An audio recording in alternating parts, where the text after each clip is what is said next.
In this episode, my brother Joey joins me because Sarah had to go back to work. The boat had stayed in Norfolk for a month, and I was relieved to find that the only major problem was that the anchor locker was full of rainwater. We grabbed a window unit to beat the heat and started south the next morning.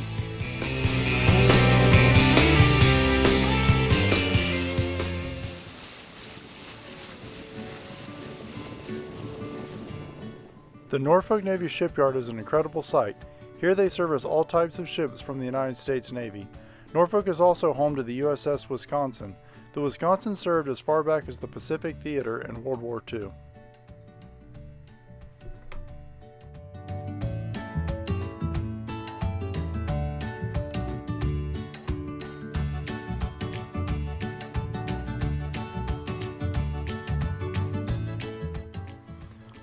This was the first bridge we had to go under on this trip. I was a little nervous, but it didn't seem to faze Joey at all. There were quite a few bridges in between Norfolk and Coinjock. We were able to time them before rush hour traffic, so we didn't have to wait too long at any of them. What are you in charge of? Well, the radio at some point. And I did a pretty good job at the maps on the highway. Not so much out here on the open. And Enterprise. I did find that on my own. Dropped the car off. What about, Frank? How do you feel about Franco's by the Bay? Surprisingly good. It's not on the bay. It's not seafood. It's not pretty good. It doesn't say on the bay. It says by the bay. I was misled. I thought it said. I thought it was a seafood restaurant out in the ocean. It's an Italian restaurant in a strip mall.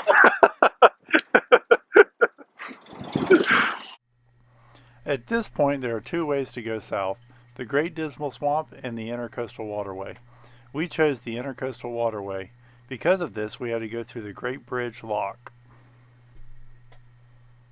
What's that? You gotta do a better job narrating. This is gonna be the highlight of the whole trip. No, the highlight's still to come. I can feel it. Something's gonna happen.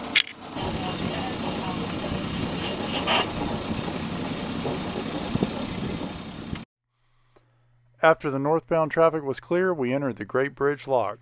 Once the door closed, it picked us up about 1.5 feet. Overall, it was pretty uneventful. The lock operator was also very helpful. Afterwards, we stopped at the Atlantic Yacht Basin for diesel, and then we hit the canal.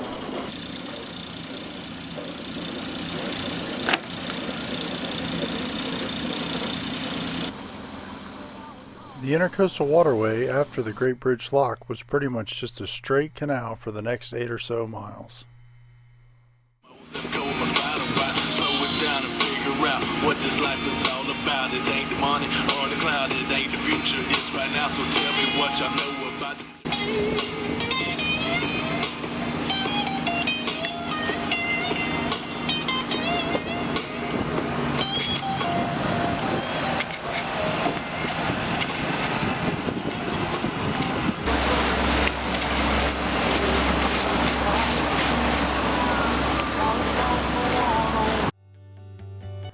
When we left the canal, we went into the North Landing River and it started to get choppy and windy.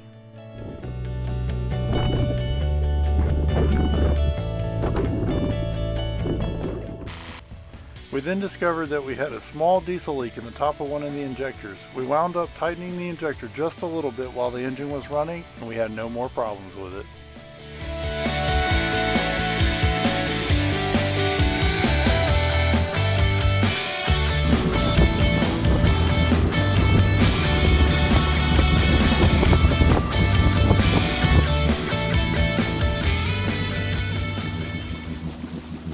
After a minor verbal incident between Joey, a yacht named Sea Safari, and the Coinjock Marina restaurant, we ended up tied up at the dock and we spent the night.